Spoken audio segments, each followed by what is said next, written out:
ایران سے آنے والا وائرس یہ پیغام دے رہا ہے کہ کسی بھی مزار پر کوئی شفا نہیں ہے، شافی اور مشکل کشا صرف اور صرف اللہ کی ذات ہے۔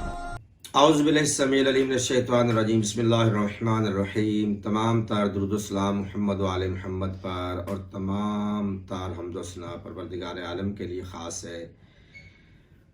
عزیزان محترم، برادران ایمانی، آج کل ایک سوشل میڈیا پہ ناصبین نواسب کی طرف سے یہ پروپیگنڈا کیا جا رہا ہے۔ دیکھیں، لوگوں سے انسانیت ختم ہو چکی ہے، انسان نامی انسان میں چیز نہیں رہ گئی، بالخصوص یزید اور یزیدیت کے پیروکاروں کے لیے انسانیت نامی کوئی چیز نہیں ہے۔ وقت مشکل میں جبکہ صرف ملک پاکستان ہی نہیں بلکہ پوری دنیا بس وقت مشکل کا شکار ہو چکی ہے، تو یہ اس وقت نازک میں بھی فرقہ وارد پھیلانے میں نام نہاد یزیدی باز نہیں آتے، منع نہیں آتے، کیونکہ ان کی فطرت میں، ان کے خون میں رچ بس گئی ہے کہ پروپیگنڈا کرنا، فرقہ وارد پھیلانا، کیونکہ یزید کے یہ نمک خوار ہیں، یزیدیت کا دام بننے والے، ان کے اندر یزیدیت راسخ ہو چکی ہے۔ کہتے ہیں جی ایران میں امام حسین علیہ السلام یا مولا علی کا دار یا ادروائز باقی ائمہ مطہرین کا جو حرمین ہے، اگر وہاں پہ شفا ہوتی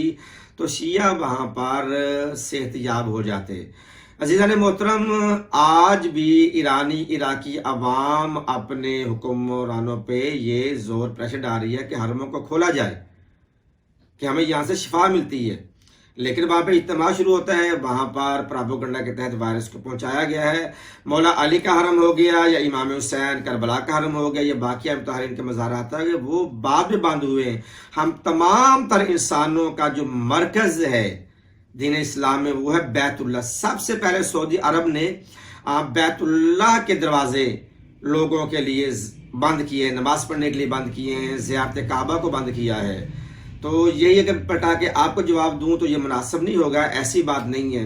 پھر ہمارا مرکز مدینہ شریف ہے، ہم آل رسول ہیں اور رسول کی اولاد کو ماننے والے ہیں، وہ بھی بند کر دیا گیا، کیونکہ وقت کا تقاضا یہی ہے کہ اجتماع کو نہ ہونے دیا جائے، لوگوں کو اکٹھا نہ ہونے دیا جائے، وہ حرم ہو یا حرمین ہو یا دنیا کا کوئی بھی جگہ ہو۔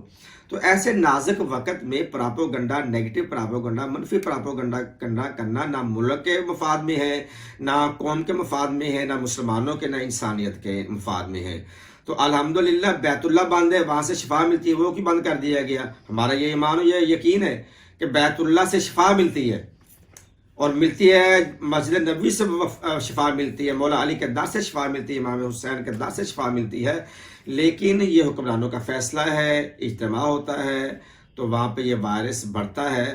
یہ تو میں ایسے ہزاروں واقعات آپ کو اسلام میں پیش کر سکتا ہوں، تاریخ سے پیش کر سکتا ہوں، لیکن یہ وقت مناسب نہیں ہے۔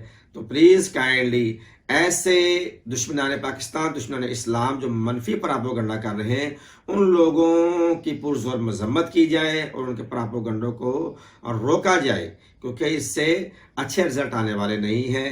دعا گو ہوں کہ پروردگار عالم ہمیں ایسے ناصبین، ایسے پاکستان کے دشمنوں، اسلام کے دشمنوں سے مالک ہمیں محفوظ فرمائے، اور اس موذی مرض سے بھی مالک ہمیں محفوظ فرمائے۔ فی امان اللہ، والسلام علیکم ورحمۃ اللہ وبرکاتہ۔